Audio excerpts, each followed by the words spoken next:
राम नारायण राम, राम नारायण राम, राम नारायण राम।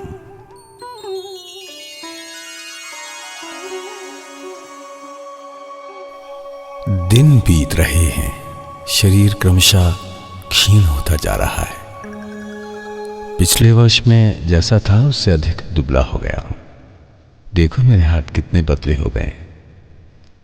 जब तक शरीर है भोग तो करना ही होगा। बचपन से ही मेरी लाखों संतानें हैं, अनेक भक्त और अनुयायी हैं। बहुत से लोगों के साथ मेरी चर्चा और तत्व के विषय में आलोचना हुई है। अनेक व्याधियां दूर करनी पड़ी हैं। इतनी व्याधियों को दूर करने में उनमें से कुछ का आक्रमण होना तो स्वाभाविक ही है। जो व्याधि दूर की जाती है उसी से आक्रांत होना पड़ता है। अगर सोचा जाए तो वैसा नहीं हुआ है। कई लाख बीमारियां दूर की हैं, उन्हीं में से कुछ को भोगना भी पड़ा है। शक्ति लेकर आने से ही शक्ति का दुर्व्यवहार होता है। यही शक्ति के लिए लालसा है। शक्ति की लालसा होने पर, भोग करने की इच्छा होने पर बुद्धि नष्ट हो जाती है और शक्ति से जो सुख शांति मिलती है वो भी सामयिक होती है। मैं बचपन से जो शक्ति अपने साथ लेकर आया हूं, जो कुछ मेरे पास है, उसे नष्ट करने के लिए मैं तैयार नहीं हूं। इसे नष्ट करने पर जो पतवार संभालता है और जो यात्री है, दोनों का पतन हो जाता है। बहुत तकलीफें उठाकर, मान अपमान और अत्याचार सहकर और बहुत सी बातें सुनकर मैं ये प्रयास करता आ रहा हूं जिससे मैं फंस न जाऊं। आज तक मैंने अपनी शक्ति के बल पर या अपने मार्ग का सहारा लेकर कुछ भी नहीं किया। तुम प्रेम से पिता समझते हो, गुरु पिता होते हैं, ऐसा सोचकर तुम जो कुछ करते हो मैं उसी से संतुष्ट हूं। इससे कुछ अधिक करना ही अपने को समाप्त करना है। इसीलिए यहाँ के अनेक साधु सन्यासी जिनसे भेंट हुई है वो मुझसे पहली ही बात ये पूछते रहे हैं कि आपके कितने आश्रम हैं। मैं कहता हूं मेरे पास तो रहने के लिए घर भी नहीं है।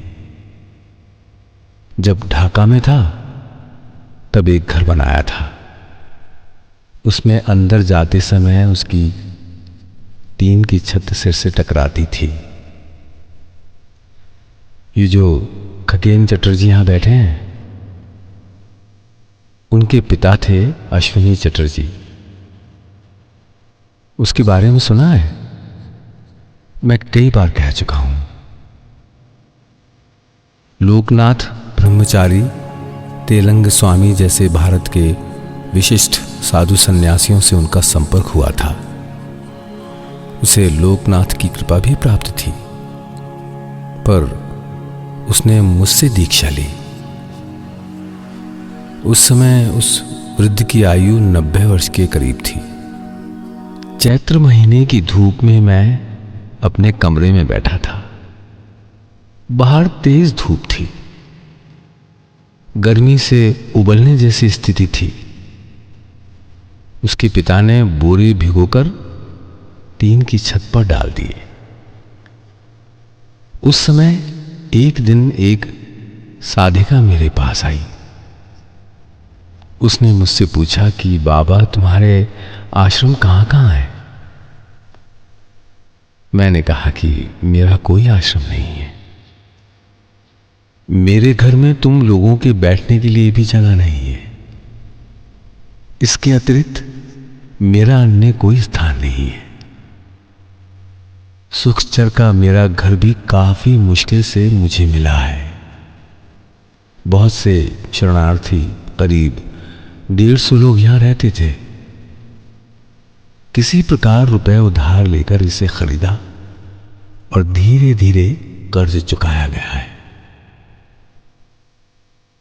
अगर आध्यात्म और गुरु होने का लाभ उठाकर जीवन में कुछ किया होता तो बहुत सी सुविधाएं मिल सकती थी।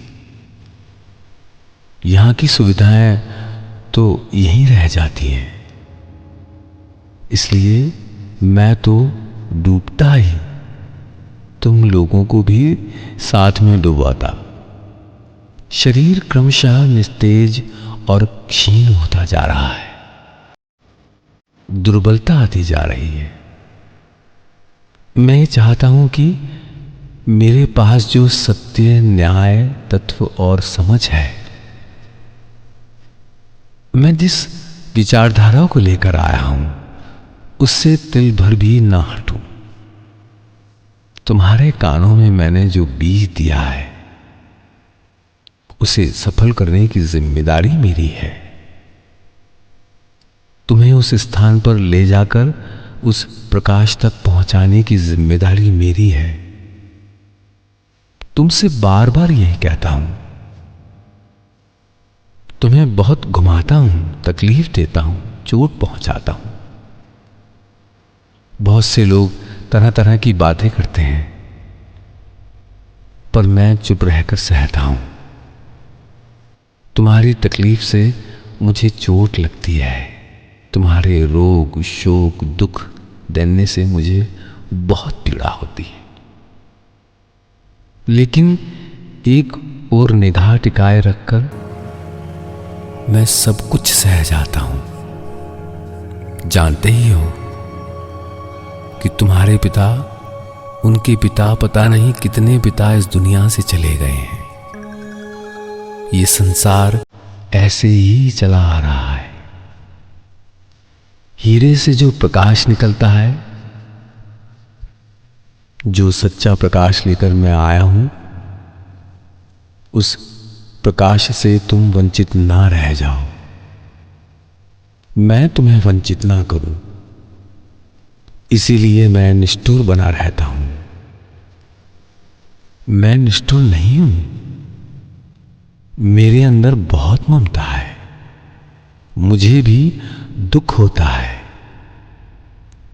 तुम केवल इसका ध्यान रखना कि तुम्हारे प्रति मेरा जो प्रेम है, मेरे हृदय में जो लगाव है, वो बनाए रखो। बस इतना ही चाहता हूं। गलत मत समझना, गलती मत करना।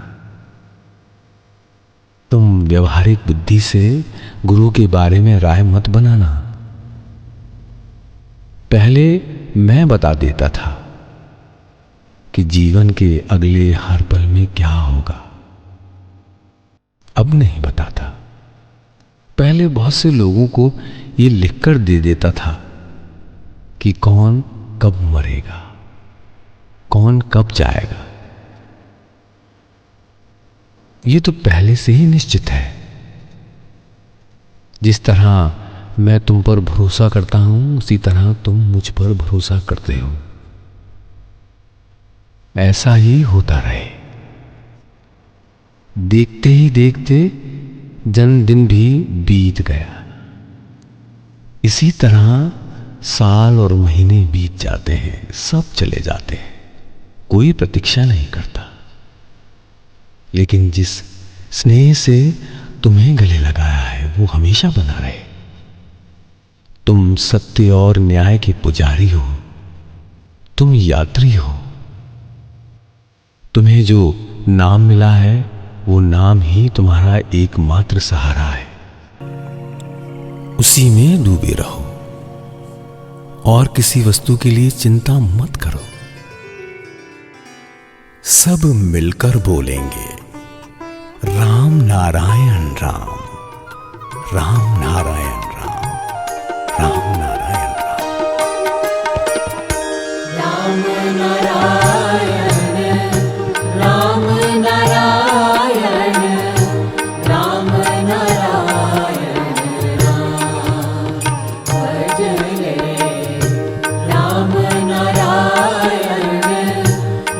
नारायण राम नारायण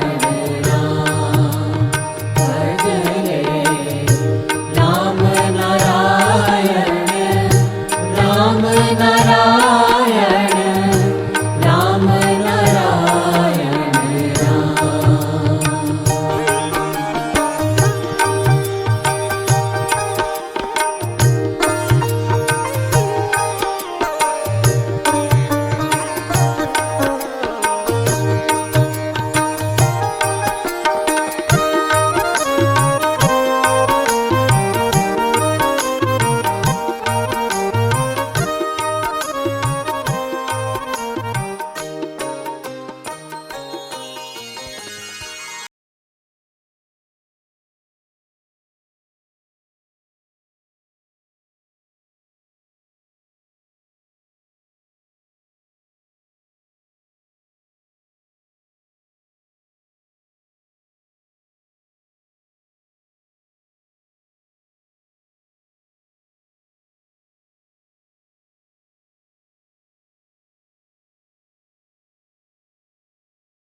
सब मिलकर बोलेंगे राम नारायण राम, राम नारायण